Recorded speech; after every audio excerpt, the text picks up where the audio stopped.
Hello students, so I am again back with part 2 of chapter number 1, the Indian Constitution. So students, in part 1 we have discussed till Republic. We'll start this video with justice. So student, what is justice? Justice means fair treatment. What is justice? Fair treatment. So students, जो हमारा constitution बना रहे थे, constitution बनाने वाले जो लोग थे, जो फ्रेमर थे इंडियन कॉन्स्टिट्यूशन के, वो चाहते थे हमें कैसी सोसाइटी बिल्ड करें, कैसी सोसाइटी बनाएं where everyone feel that he or she has fair chance, fair treatment. ठीक है, एक ऐसी सोसाइटी बन रही है जहाँ सबको ऐसा लग रहा है कि नहीं भाई, मेरे साथ जो हो रहा है वो फेयर ट्रीटमेंट है, मुझे जस्टिस मिल रहा है. ठीक है, our constitution has provided for fair and equal treatment to all citizens before law. We all are equal before law. Laws are equal for everybody.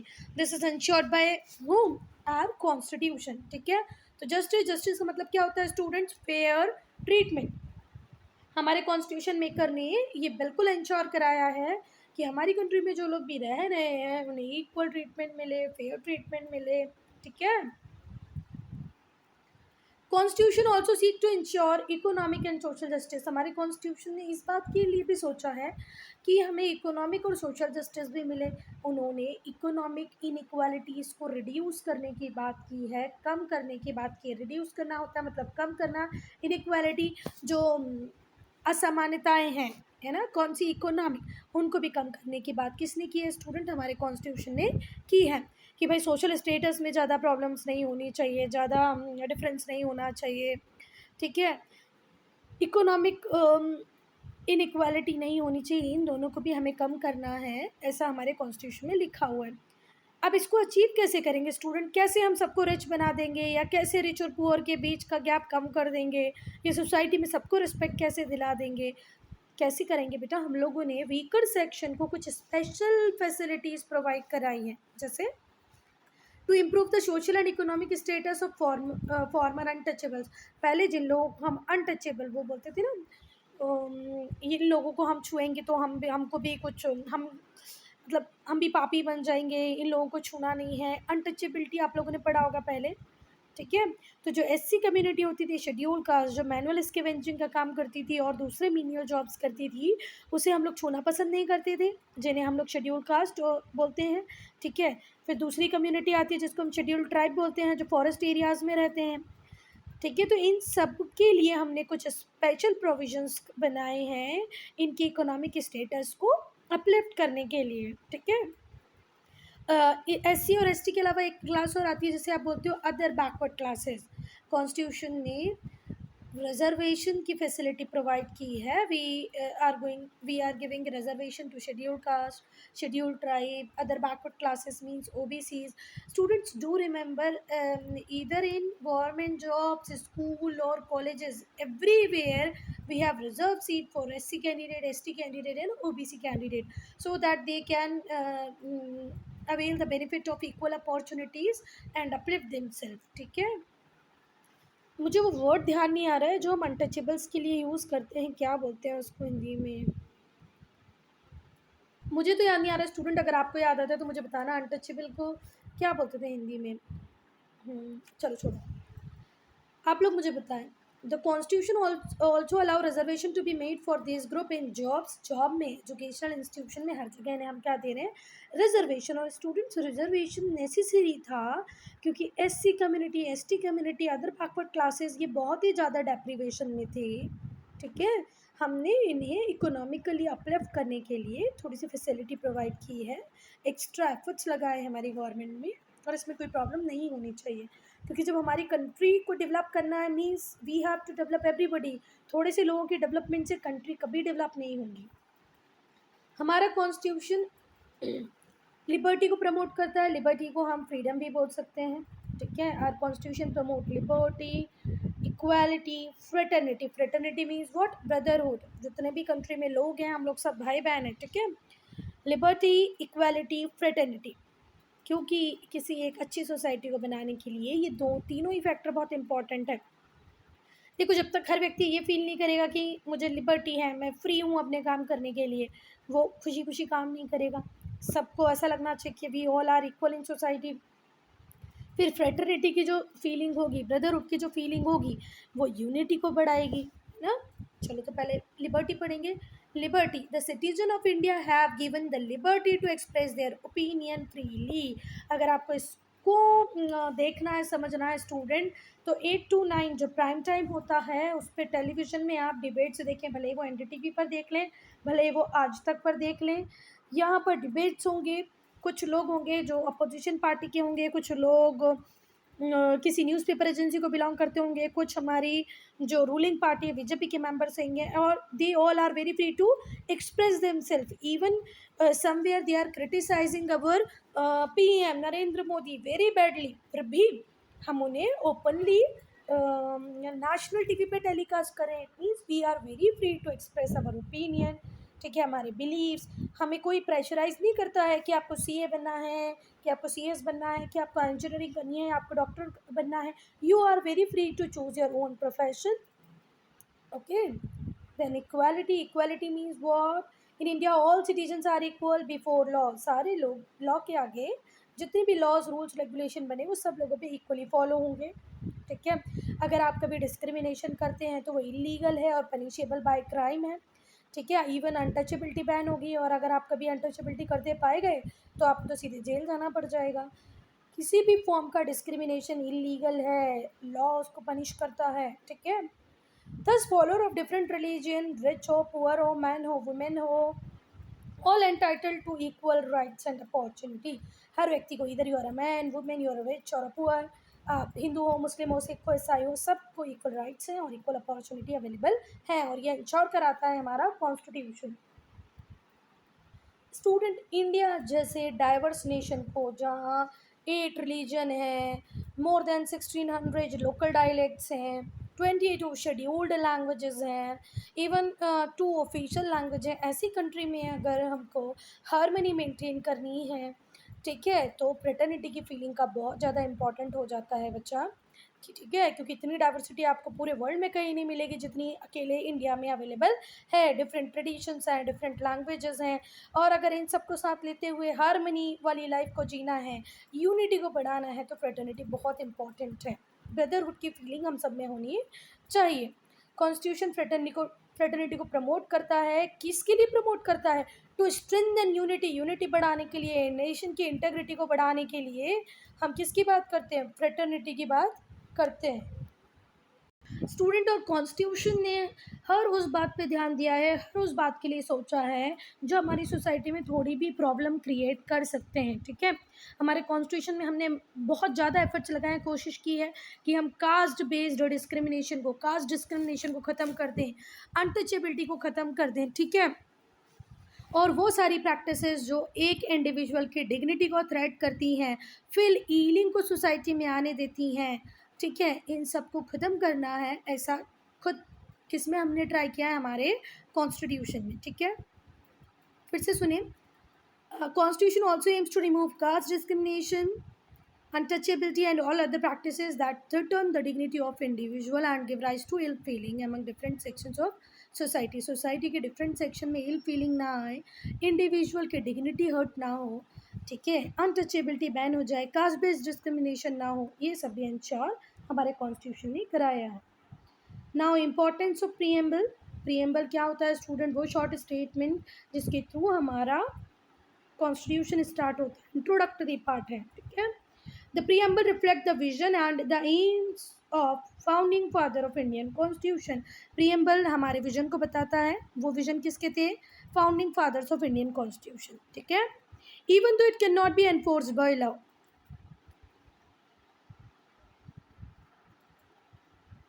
So student, even though it cannot be enforced by law, ठीक है, law इसको enforce नहीं कर रहा है, ठीक है, it is an important document. ये एक बहुत इम्पॉर्टेंट डॉक्यूमेंट है क्योंकि ये पॉलिसी मेकर्स के सामने गाइडलाइन प्रोवाइड करता है कि आपको किस तरीके से आपकी गाइडलाइंस को बनाना है, so that you can maintain the dignity, unity, integrity of our nation.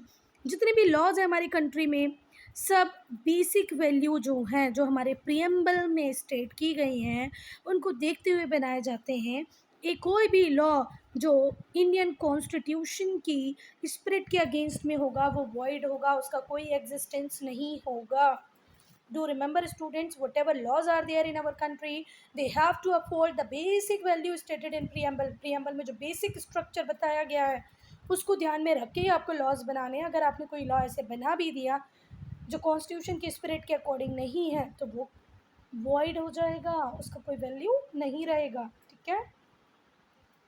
Some important features of the Indian constitution. तो पहला इम्पॉर्टेंट फीचर है इंडियन कॉन्स्टिट्यूशन का फेडरल स्ट्रक्चर. ठीक है. फेडरल स्ट्रक्चर का मतलब क्या होता है स्टूडेंट्स, जब सेंटर और स्टेट में, सेंट्रल गवर्नमेंट और स्टेट गवर्नमेंट, जहाँ पर सेंट्रल गवर्नमेंट होगी, स्टेट गवर्नमेंट होगी और उन दोनों की ड्यूटीज़ प्रॉपरली स्पेसिफाइड होगी कि भाई जो सेंट्रल गवर्नमेंट है वो पूरी कंट्री के लिए यूनिफॉर्मली रूल्स और रेगुलेशन बनाएगी और जो स्टेट गवर्नमेंट होगी वो एक पर्टिकुलर स्टेट के लिए रूल्स और रेगुलेशन बनाएगी. ठीक है. इसी को हम क्या बोलते हैं, फेडरल स्ट्रक्चर. अब देखिए बुक में क्या लिखा है, India including all it's state is govern by one central government. India में जितने भी स्टेट्स हैं उनको अगर हम इंक्लूड कर दें तो ये गवर्न करती है हमारी सेंट्रल गवर्नमेंट, जिसे हम क्या भी बोलते हैं स्टूडेंट्स, यूनियन गवर्नमेंट. अब जितनी भी जो मैटर्स हैं जो नेशनल इम्पोर्टेंस के हैं वो सब बेसिकली कौन ही डील करेगी, यूनियन गवर्नमेंट या सेंट्रल गवर्नमेंट. ठीक है. However every state has its own special needs. Her state की अपनी स्पेशल नीड है. तो ये बिल्कुल भी पॉसिबल नहीं है कि सेंटर से बैठ के एक व्यक्ति सारे स्टेट की स्पेशल नीड्स को ध्यान रखते हुए प्लान्स और पॉलिसीज़ बनाए. That is why we required state government also. ठीक है. स्टेट लेवल पे प्लानिंग करने के लिए हमें एक स्टेट गवर्नमेंट भी चाहिए थी. भाई ये एक स्टेट है, अगर हम मौसम मेघालय की बात करें, ईस्टर्न स्टेट्स की बात करें तो वहाँ पे रेनफॉल बहुत ज़्यादा है, राजस्थान में रेनफॉल बहुत कम है. तो क्या एक जैसी प्लानिंग हम फॉलो करा सकते हैं मेघालय और राजस्थान में? नो. तो सेंट्रल गवर्नमेंट में एक जैसी प्लानिंग हर स्टेट पे इक्वली फॉलो नहीं कराई जा सकती है स्टूडेंट. इसीलिए कुछ मैटर्स हमने स्टेट को दे दिए हैं कि इन चीज़ों में आप ही डील करेंगे. कुछ नेशनल इम्पोर्टेंस के होंगे, नेशनल इम्पोर्टेंस के जैसे हमारी नेशनल बाउंड्रीज़ को सिक्योर कराना हमारा नेशनल इशू है. ठीक है. देन हमारे फॉरेन रिलेशन किस कंट्री के साथ कैसे होंगे ये हमारे नेशनल इशू है. तो ये कौन देखेगा, सेंट्रल गवर्नमेंट. ठीक है.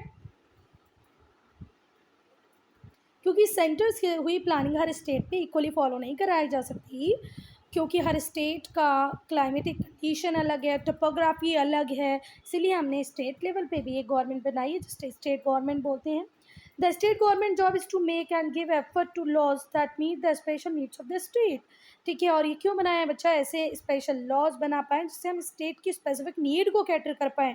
ठीक है. राजस्थान और मेघालय में जितना डिफरेंस है स्टूडेंट उतना ही डिफरेंस केरला और लद्दाख में है. ठीक है. तो क्या सेम टाइप की प्लानिंग केरला और लद्दाख के लिए हम कभी कर सकते हैं? Not possible at all. तो केरला की स्टेट गवर्नमेंट अपने नेचुरल रिसोर्सेज अपनी क्लाइमेटिक कंडीशन के हिसाब से करेगी, वहीं लद्दाख की जो यूनियन टेरिटरी है वहाँ की गवर्नमेंट अपने हिसाब से काम करेगी. ठीक है. वैसे भी यूटी को के फाइनल डिसीजन कौन ही लेता है स्टूडेंट, सेंट्रल गवर्नमेंट ही लेती है. ठीक है. स्टूडेंट हमारी कंट्री में हमने सेंटर को ऑटोनॉमी दे रखी है, पर जब बात आती है नेशनल इम्पोर्टेंस के मैटर की तो उन मैटर्स को डील करने की जो रिस्पॉन्सिबिलिटी है वो सिर्फ हमारी सेंट्रल गवर्नमेंट के पास है. इस तरीके से हम बोल सकते हैं कि हमारी स्टेट गवर्नमेंट किसके अंदर ही मतलब काम कर पा रही है, सेंट्रल गवर्नमेंट के लिए. ठीक है. और इसी को हम बोलते हैं फेडरल सिस्टम. कुछ सब्जेक्ट्स में हमने कंप्लीट ऑटोनॉमी दे रखी है स्टेट्स को और कुछ सब्जेक्ट में डिसीजन लेने की पावर किसके पास है, सेंट्रल गवर्नमेंट के पास है. ठीक है. इस तरीके से हम बोल सकते हैं कि पावर का सेपरेशन है between union government and state government. Union government के जो अपने राइट्स हैं, अपनी ड्यूटीज़ हैं, जॉब्स हैं, वो यूनियन गवर्नमेंट अपना करती है, स्टेट गवर्नमेंट अपना करती है. बिल्कुल पावर का सेपरेशन है. ठीक है. और 3 लिस्ट बनाई हुई है स्टूडेंट जहाँ पर पावर का सेपरेशन कौन से सब्जेक्ट में कौन सा बंदा डील करेगा ये आप इजीली आइडेंटिफाई कर पाओ. इसलिए हमारे कॉन्स्टिट्यूशन में स्पेशल लिस्ट बनाई गई है. 3 लिस्ट है सब्जेक्ट्स की. कितनी लिस्ट है? 3. सो स्टूडेंट जो फर्स्ट लिस्ट है उसका नाम है यूनियन लिस्ट. क्या नाम है स्टूडेंट्स? यूनियन लिस्ट, जिसमें यूनियन गवर्नमेंट लॉज बनाएगी. सेकेंड लिस्ट का नाम है स्टेट लिस्ट, जिसमें स्टेट गवर्नमेंट लॉज बनाएगी. थर्ड है कॉन्करेंट लिस्ट, जिसमें यूनियन और स्टेट गवर्नमेंट दोनों को ही पावर है कि वो क्या बना पाए, लॉज बना पाए, ठीक है। Share the power to make law, union for central government, state list for state government, concurrent for both. Now three organs of the government. So students, in any of the country, government always work with three organs or three branches. ठीक है, first is legislature, second is executive, third is judiciary. Legislature वो जहाँ पर new laws बनाए जाते हैं, ठीक है. Legislature which makes new laws, executive which give effect to the laws, which gives effect to the laws. नियम बन गए, कानून बन गए, लॉज बन गए, इससे फ़र्क नहीं पड़ता, उनको फॉलो भी कराना होता है, ठीक है. तो इफेक्ट कराने वाले कौन हो गए बेटा, एग्जीक्यूटिव. जुडिशरी का काम होता है विच इंटरप्रेट द लॉ, जो लॉ का इंटरप्रिटेशन देगी. और जुडिशरी दूसरा काम ये भी करेगी कि यूनिफॉर्मली देखना है कि कौन सा बंदा लॉ फॉलो कर रहा है, कौन सा नहीं कर रहा है. अगर जो नहीं कर रहा है तो उसे क्या पनिशमेंट देनी है, ये कौन डिसाइड करता है, जुडिशरी. ठीक, कोई बात. तो थ्री ब्रांचेस हैं, थ्री ऑर्गन भी बोल सकते हैं, legislature, executive and judiciary. Legislature will make law, executive execution करवाएंगे वो लॉज का, जुडिशरी इंटरप्रिटेशन देगी लॉज का, ठीक है. There is a balance of power among three organ. और बच्चा ये जो थ्री ऑर्गन है इनमें बैलेंस है पावर का, ठीक है, to check and misuse of authority. ये जो ऑर्गन है ये एक दूसरे के ऊपर चेक रख सकते हैं, देख सकते हैं कोई अथॉरिटी की पावर को मिसयूज तो नहीं कर रहा है. जुडिशरी रिस्पॉन्सिबल होती है protecting the citizens right and preventing the violation of constitution. Judiciary जिसको हमने इंटरप्रिटेशन ऑफ लॉ की रिस्पॉन्सिबिलिटी दी है, उसका काम हमेशा होगा, वो देखेगी कि भाई मेरे जो सिटीजन्स हैं, मेरी कंट्री के जो नेटिव्स हैं, उनके फंडामेंटल राइट का वायलेशन तो नहीं हो रहा है, ठीक है. कहीं हमारे कॉन्स्टिट्यूशन में लिखी हुई किसी बात का वायलेशन तो नहीं हो रहा है. ये रिस्पॉन्सिबिलिटी दे दी हमने जुडिशरी को. ये इंडिपेंडेंट होती है, ठीक है, of the organs of government. Government से जुडिशरी बिल्कुल अलग है. हमारी जो इंडियन जुडिशरी है वो इंडिपेंडेंट है, वो कभी भी किसी के अंडर काम नहीं करती, किसी के अंडर कंट्रोल नहीं है. जुडिशरी हमारी कंट्री की पूरी तरह इंडिपेंडेंट है. It can even give verdicts against them. और कई बार तो हमारी जुडिशरी सरकार के अगेंस्ट में भी, वर्डिक्ट का मतलब होता है फैसला दे देती है, डिसीजन दे देती है. अभी तुम लोगों ने देखा होगा ना, जब फार्मर्स लॉ के ऊपर इतना डिबेट डिस्कशन चल रहा था तो हमारी जुडिशरी ने इंटरफेयर किया ना, और कहा कि नरेंद्र मोदी गवर्नमेंट को स्ट्रिक्टली बोला कि भाई आपको लॉज वापस लेने चाहिए, ये जनहित में नहीं है, ठीक है. तो क्या हुआ, नरेंद्र मोदी गवर्नमेंट ने वो जितने भी फार्म लॉज बनाए थे उन सबको वापस ले लिया, विड्रॉ कर लिया. तो जुडिशरी का काम होता है इंडिपेंडेंटली वर्क करना, सिटीजन्स के राइट्स को प्रोटेक्ट करना, कॉन्स्टिट्यूशन के किसी भी प्रोविज़न को वॉयलेट ना होने देना. और कई बार हमारी जो जुडिशरी है वो गवर्नमेंट के अगेंस्ट में भी वर्डिक्ट देती है, ठीक है बात. और जो हमारे एग्जीक्यूटिव हैं स्टूडेंट, ये लेजिस्लेचर के लिए आंसरेबल है, which is elected by the people. This is possible only in a parliamentary form of government. और ये कहाँ पर पॉसिबल है student, parliamentary form of government में ही पॉसिबल है. This is one of the reason why far framers of Indian constitution choose this particular form of government of India.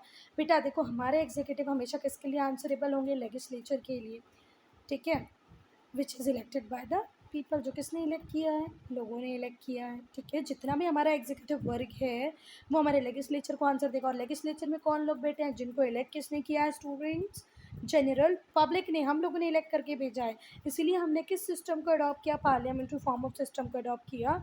तो think about the people who were making constitution that time. कितने दूरदर्शी थे, कितना future का वो सोच लेते थे, कितने विजनरी थे. That is why they have adopted parliamentary form of government, ठीक है. I hope this much is clear. Now what is parliamentary form of government? India has a parliamentary form of government. It is such a system, the legislature, the executive are. parliamentary form of system कैसा है बच्चा, इस इन सच a system, इस system में क्या होता है, legislature होता है, एग्जीक्यूटिव होता है, वो दोनों ही क्लोजली लिंक्ड होते हैं. इंडिया में जो प्राइम मिनिस्टर है या जो दूसरे मिनिस्टर हैं जिनके पास रियल पावर है, ठीक है, are member of legislature. In India prime minister and the other minister who hold the real power of the executive are member of legislature. ये किसके मेंबर है स्टूडेंट, लेजिस्लेचर के मेंबर है. जितने भी एग्जीक्यूटिव हैं वो कहाँ के, लेजिस्लेचर के मेंबर हैं, ठीक है. Universal adult franchise. अब यूनिवर्सल एडल्ट फ्रेंचाइज क्या होता है student, students, before going to universal adult franchise, पहले मैं आपको एक बार पार्लियामेंट्री फॉर्म ऑफ सिस्टम और बताना चाहती हूँ। पार्लियामेंट्री फॉर्म ऑफ गवर्नमेंट में एग्जीक्यूटिव और लेजिस्लेचर क्लोजली लिंक्ड होता है। जैसे हमारे इंडिया में जो प्राइम मिनिस्टर हैं या जो दूसरे मिनिस्टर हैं जिनके पास रियल पावर है, ठीक है, एग्जीक्यूटिव की, वो कहाँ के मेंबर हैं? लेजिस्लेचर के मेंबर हैं। तो पार्लियामेंट्री फॉर्म जहाँ पर हमारे इलेक्टेड रिप्रेजेंटेटिव बैठे हैं, उनको आंसर देने का काम करेंगे हमारे एग्जीक्यूटिव, ठीक है, जो भी काम करेंगे उसके लिए वो आंसरेबल होंगे। आप कभी लोकसभा टीवी देखो, राज्यसभा टीवी देखो, क्वेश्चन आवर देखो, तो आपको पता चलेगा कि एक पर्टिकुलर मिनिस्टर अगर कोई रूल रेगुलेशन बना रहा है, कोई पॉलिसी बना रहा है, तो क्यों बना रहा है, क्या कैसे वो जॉब एम्प्लॉयमेंट क्रिएट करेंगे। जैसे ई श्रम पोर्टल आया है तो क्यों आया है, लेबर ब्यूरो चल रहे हैं तो क्यों चल रहे हैं, इन सब का आंसर आपको हमारे एग्जीक्यूटिव्स कहाँ पर देते हैं? लोकसभा में देते हैं, राज्यसभा में देते हैं। कई बार देखना, आप क्वेश्चन आवर देखना है ना कि कैसे वो हमारे पीएम से और दूसरे मेंबर से क्वेश्चन करते हैं और वो लोग किस तरीके से उसको आंसर भी, सेटिस्फैक्टरी रिप्लाई भी देते हैं। Now universal adult franchise. Student, universal adult franchise क्या होता है? वोटिंग राइट टू ऑल, ठीक है। हमारे इंडिया में वो एज है 18 ईयर। अगर आप 18 ईयर के हो जाते हैं तो आपको ये भी नहीं देखेंगे हम एजुकेटेड हो नहीं हो, आप मेल हो, आप फीमेल हो, आप अपर कास्ट हो, आप लोअर कास्ट हो, आप रिच हो, आप पुअर हो, हम अभी वोटिंग राइट दे देंगे। India has universal adult franchise. India में यूनिवर्सल एडल्ट फ्रेंचाइज है। Every adult, no matter of his or her race, religion, language, caste, wealth, sex और लेवल ऑफ एजुकेशन, सिर्फ एक ही रिक्वायरमेंट है, आपका 18 ईयर का होना। आप 18 ईयर के होंगे तो आप वोट डाल सकते हैं।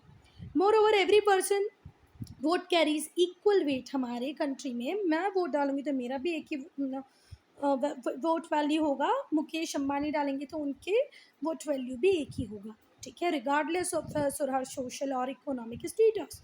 उनका इकोनॉमिक स्टेटस कैसा ही हो, सोशल स्टेटस कैसा ही हो, पर हम दोनों के वोट का वैल्यू कैसा होगा? Student, same.